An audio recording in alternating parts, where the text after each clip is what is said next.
말씀 오늘 창세기 31장 1절부터 13절까지 말씀을 함께 보겠습니다. 창세기 31장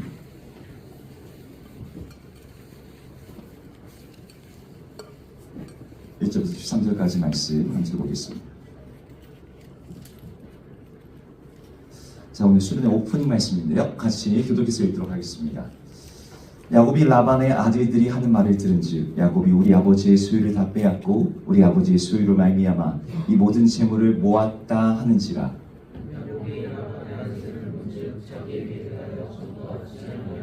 여호와께서 야곱에게 이르시되 내 조상의 땅 내 족속에게로 돌아가라. 내가 너와 함께 있으리라 하신지라.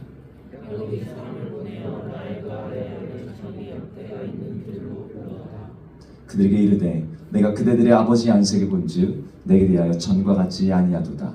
그러할지라도 내 아버지 하나님은 나와 함께 계셨느니라.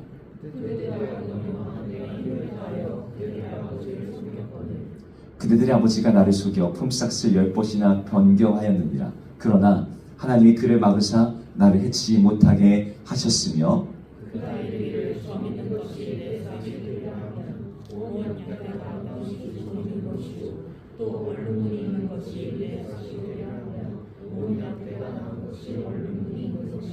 하나님이 이같이 그들의 아버지의 가축을 빼앗아 내게 주셨느니라.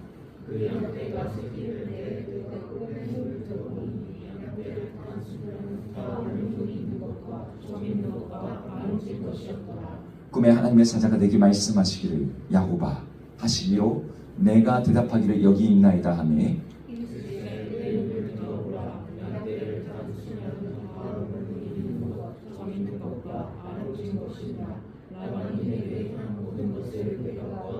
같이 읽겠습니다. 나는 베델의 하나님이라. 내가 거기서 기둥에 기름을 붓고 거기서 내게 서원하였으니 지금 일어나 이곳을 떠나서 내 출생지로 돌아가라 하셨느니라. 아멘. 할렐루야. 네, 오늘 수련의 오프닝 예배부터 함께 하신 우리 청년들을 정말 주의 이름으로 환영하고 축복합니다. 우리 수련을 할 때 그리고 어떤 일을 할 때 처음부터 끝까지 함께 하는 게 참 쉽지 않습니다. 왜냐하면 여러 가지 개인적인 사정도 있고 그냥 메인 알맹이만 먹고 싶은 마음들이 또 우리 안에 있어요.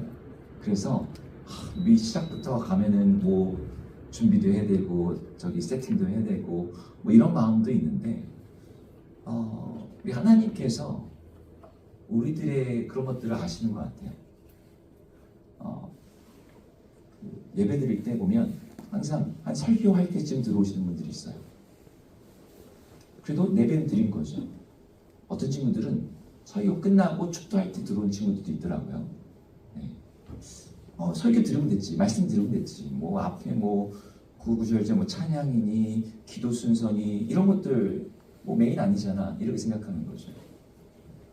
그런데 여러분 준비하는 순간부터가 사실 이 예배가 시작된 거예요. 그리고 이 시간에부터 여러분 함께하는 것이 우리 하나님께서 그걸 받으세요. 보세요. 그래서 제가 여러분들을 특별히 더 축복하고 우리 하나님께서 여러분들의 이 참여와 예배를 기뻐 받으실 줄 믿습니다. 네. 자, 오늘 첫 번째 말씀은 청년 야곱이 이제 자기 바다나람에서 귀환한 이야기예요. 근데 뭐 귀환이 여러분들에게 중요한 메시지는 아닐 테고 여러분의 인생의 삶의 길을 여러분이 어떻게 정하는지를 오늘 이 말씀 시간에 함께 나눴으면 좋겠습니다.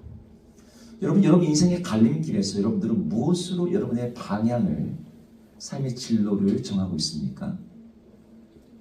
이번 수련회 가운데 진로에 대해서 나누는 방이 있긴 하지만 우리가 어떤 길을 선택하든 간에 우리는 아쉬움이 남아요.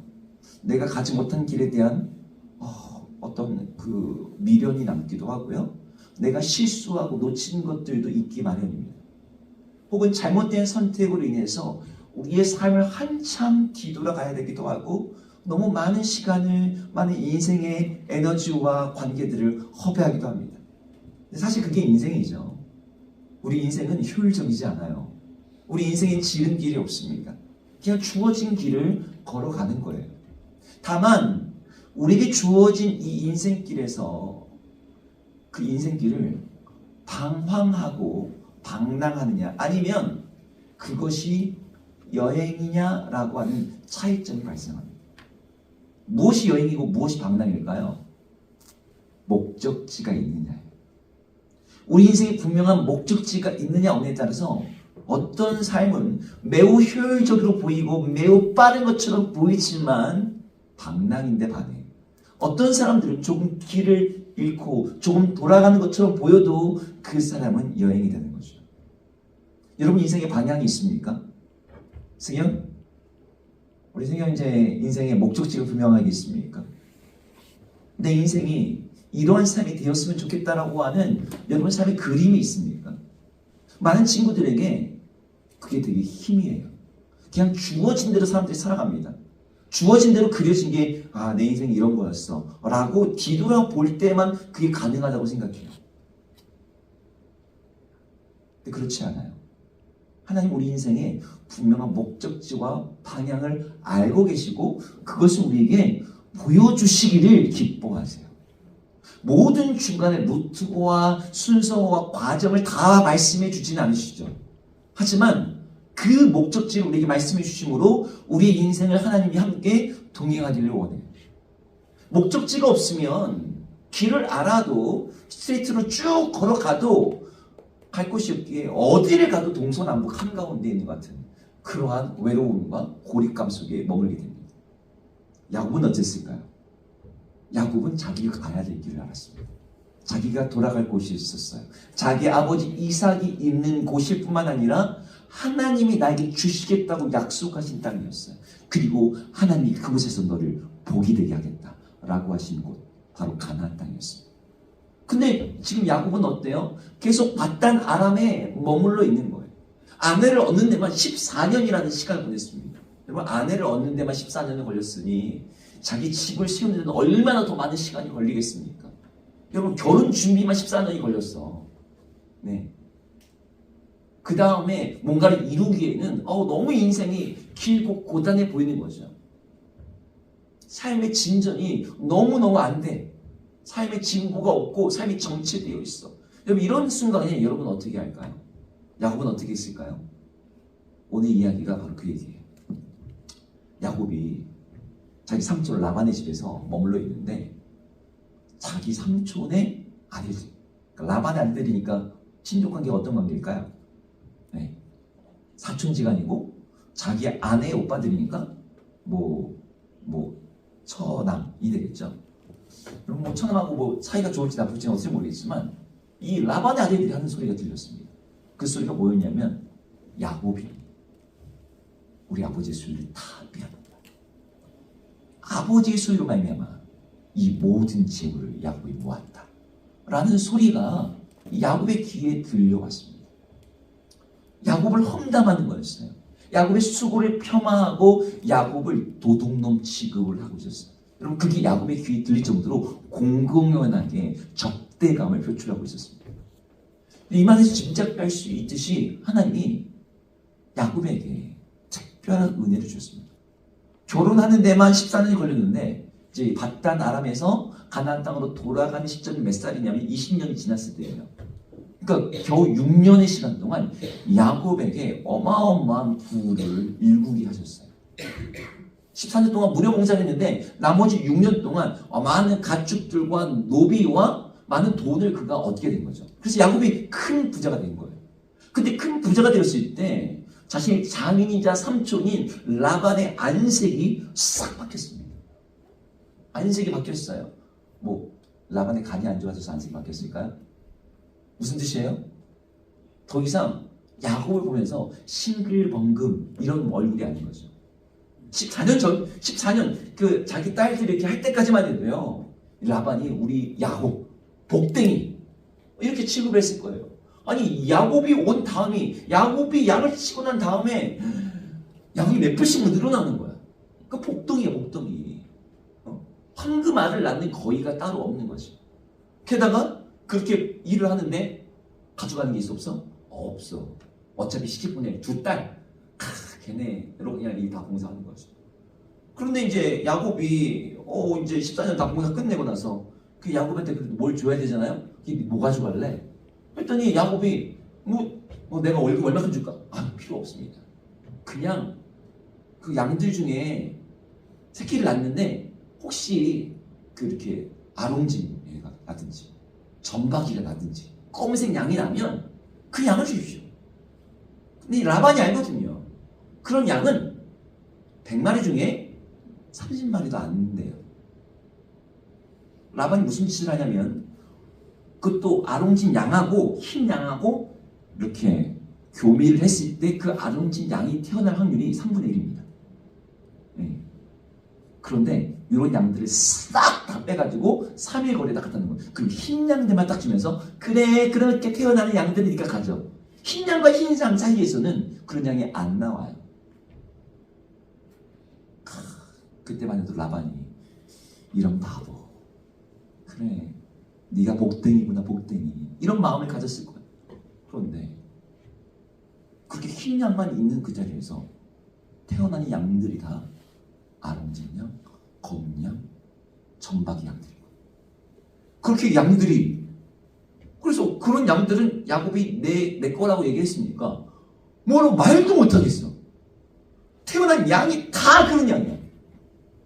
라반의 양을 갖다 키웠는데 야곱의 양이 더 많아졌어요. 그 일이 한 번, 두 번이면 안 되겠다. 야, 너 그렇게 하면 안 되겠어. 저기 이제 흰 양만 너 가져가.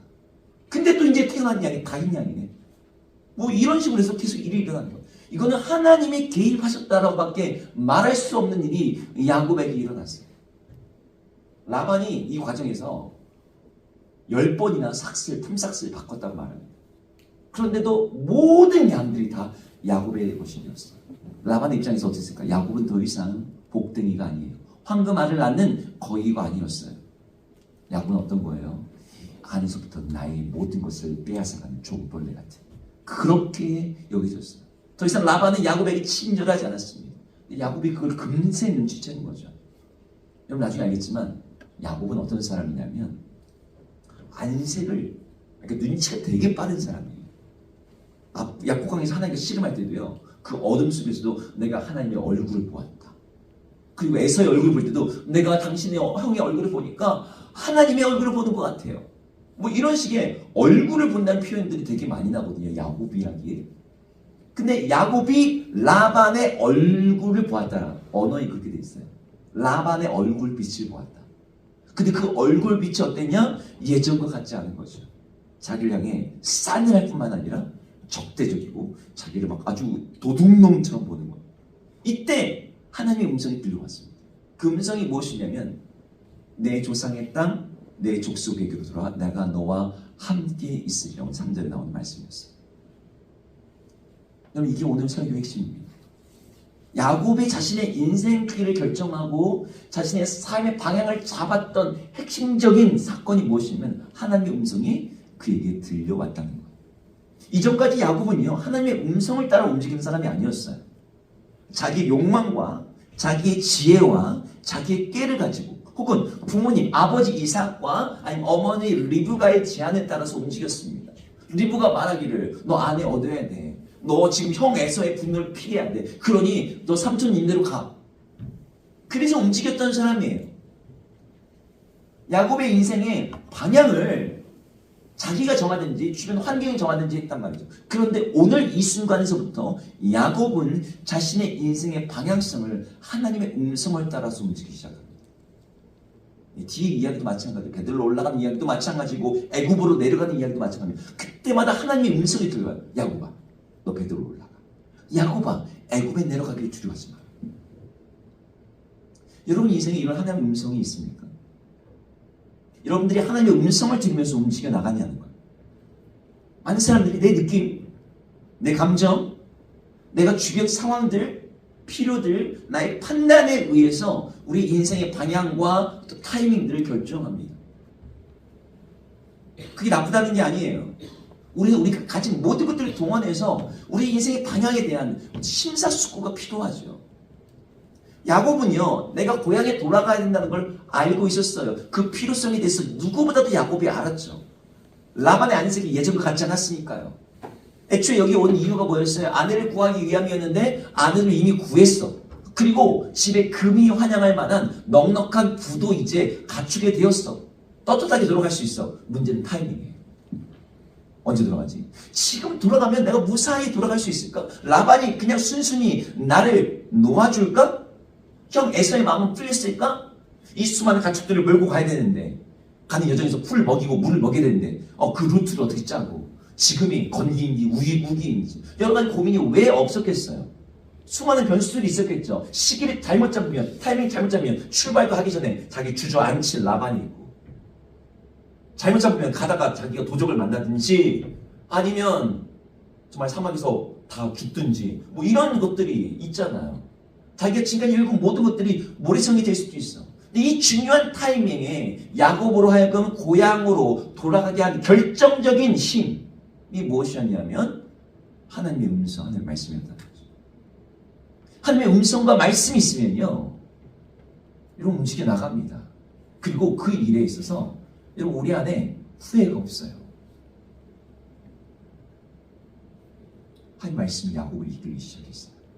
그리고 드디어 때가 시작된 거죠. 저는 우리 모든 청년들이 이 하나님의 음성에 의해서 여러분의 삶의 중요한 결정들이 이루어지기를 주의로 축복합니다. 하나님의 음성이 없이 이런 불안한 마음에 가면요, 내가 그 길을 가도 이 길 맞나? 이 고민이 계속해서 나의 발목을 잡아요. 가다 뭐가 조금만 위협이 있으면 이렇게 하는 게 맞나? 이거 아니지 않았나? 내가 잘못 판단했나? 근데 하나님의 음성이 있으면 갈 길이 막히는 것처럼 보일지라도, 어려움이 있을 때도 아니지, 하나님 말씀하셨습니까? 하나님이 나로 가러 가셨으니까 그 길에 대해서 돌파할 수 있는 힘이 있고 마음에 이 강함이 생기는 거죠. 저는 우리 청년들이 이 하나님의 음성을 듣는 것에 대한 이 경험이 있으면 좋겠어요. 이 하나님의 음성을 듣는다는 것은요, 여러분 뭐 신비한 뭐가 있다는 건 아닙니다. 여러분 사람의 흥망성쇠가 하나님께 달려있다는 거 여러분 믿으시죠? 이거 아무도 안 믿습니까? 다시, 우리 인생의 흥망성쇠가 하나님의 손에 달려있다, 여러분 믿으십니까? 여러분 믿습니까? 여러분 모든 사람의 결단의 과정에 여러분이 결단할 때 하나님의 신적인 개입이 들어가면, 하나님이 그 일에 개입하시기 시작하면 여러분 그 선택이 최고의 선택이 되는 거예요.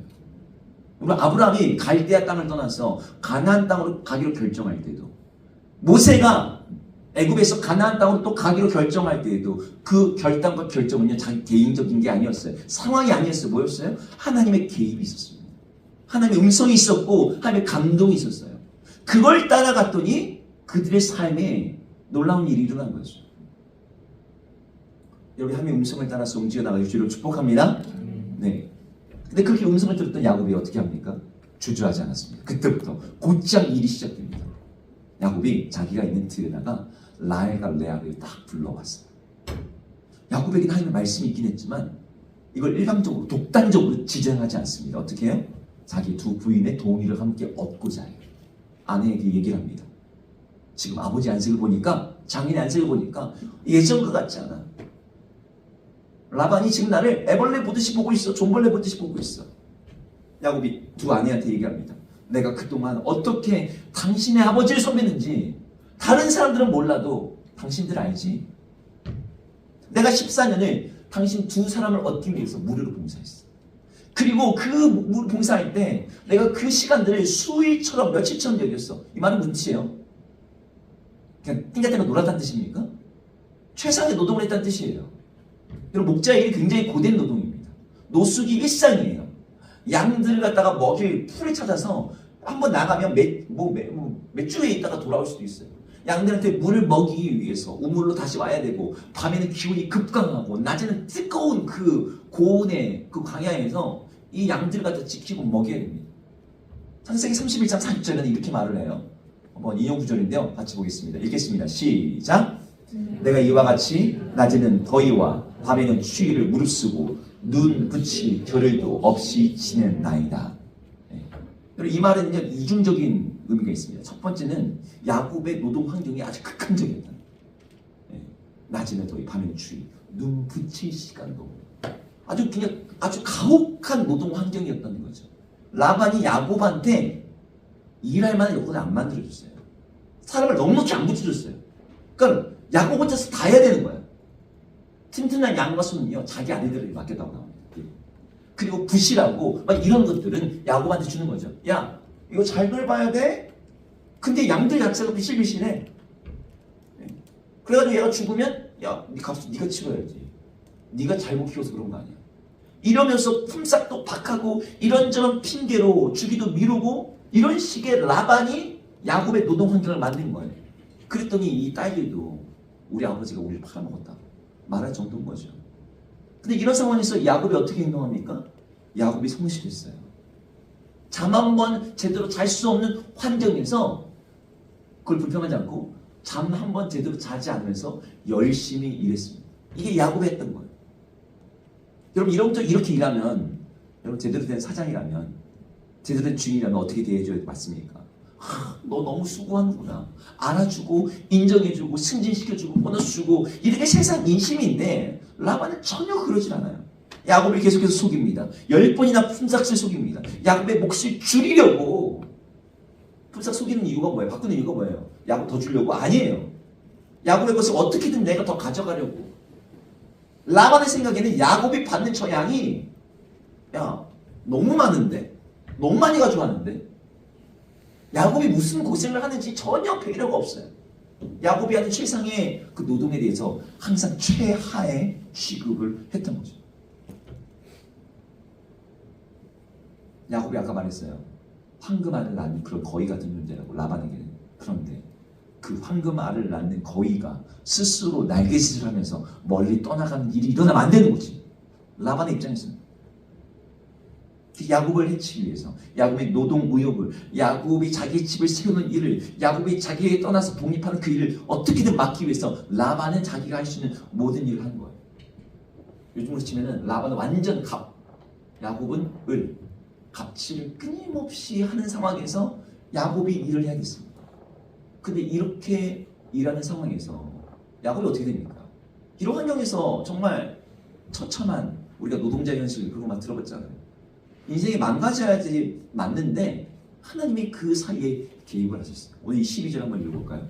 12절 본문 한번 보여주세요. 읽겠습니다. 시작. 이르시되 내 눈을 들어보라. 양떼를 탄 숫양은 다 얼룩무늬 있는 것, 점인 것과 아롱진 것이니라. 라반이 내게 행한 모든 것을 내가 보았노라. 하나님이 뭘 보셨다고요? 라반이 너에게 행한 모든 걸 봤다. 자기중심적이고 이기적인 결정들이 야곱의 몫을 최소화하기 위해서 자기를 키우려는 그 마음을 보셨어요. 야곱의 향한 갑질을 보셨어요. 하나님이 라반만 보셨을까요? 누구도 보셨을까요? 야곱도 보셨죠. 그런 상황에서도 힘을 다하여 섬기는 그 야곱을 하나님이 보셨어요. 그 하나님이 야곱하고 라반만 보십니까? 누구도 보실까요? 누구도 보실까요? 시연 누구도 보실까요?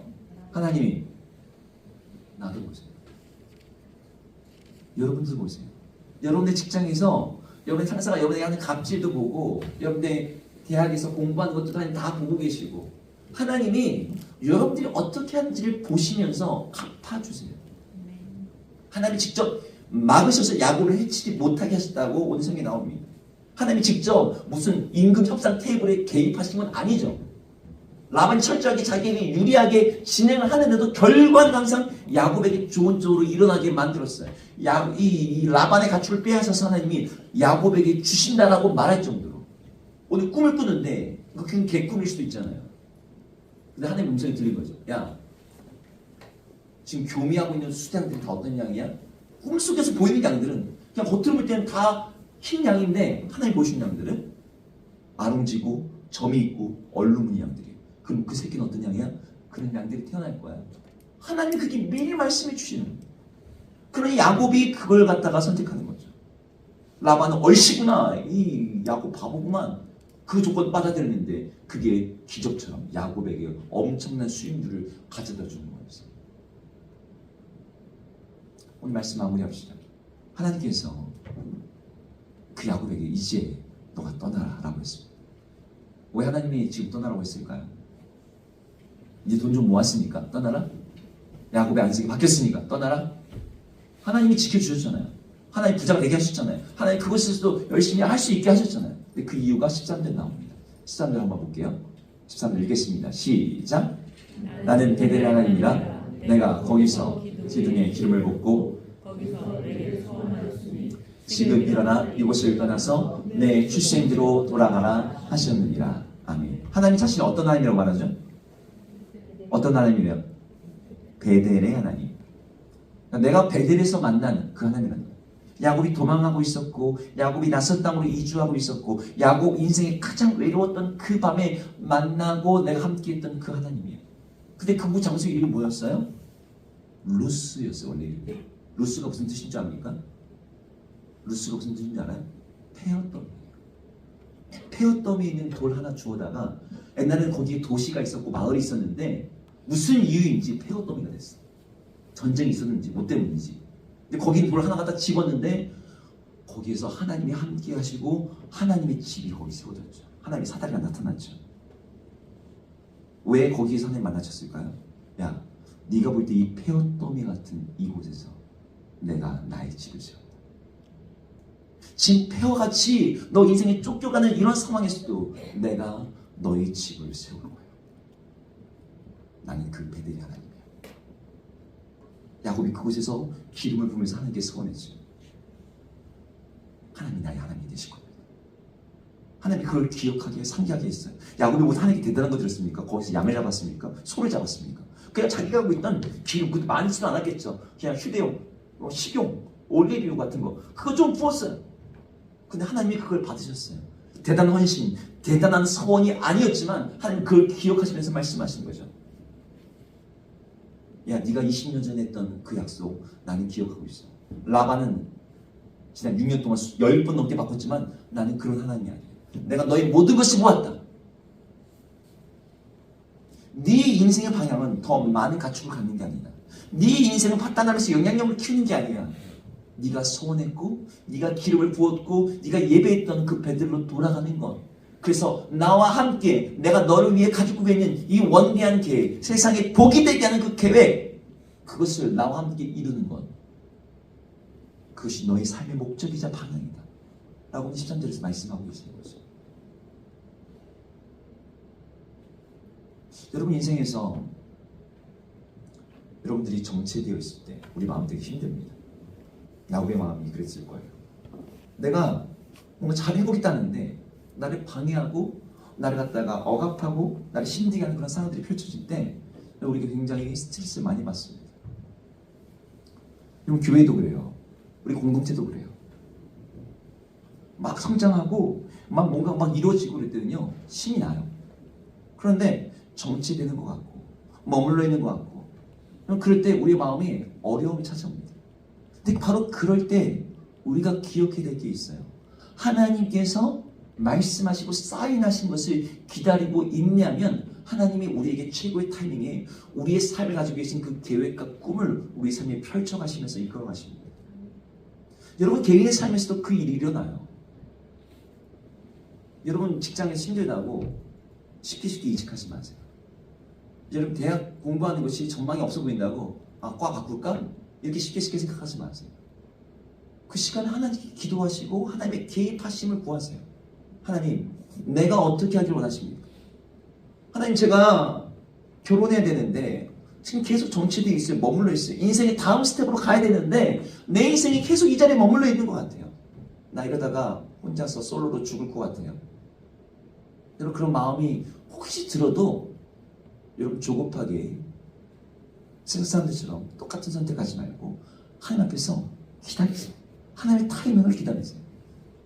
그럼 하나님이 말씀해 주시고 저를 이끌어 가십니다. 여러분들이 말로만이 아니라 실제로 그 하나님의 인도하심을 받는 삶, 기도하면서 그것을 경험하는 삶이 되기를 주 이름으로 축복합니다. 아멘.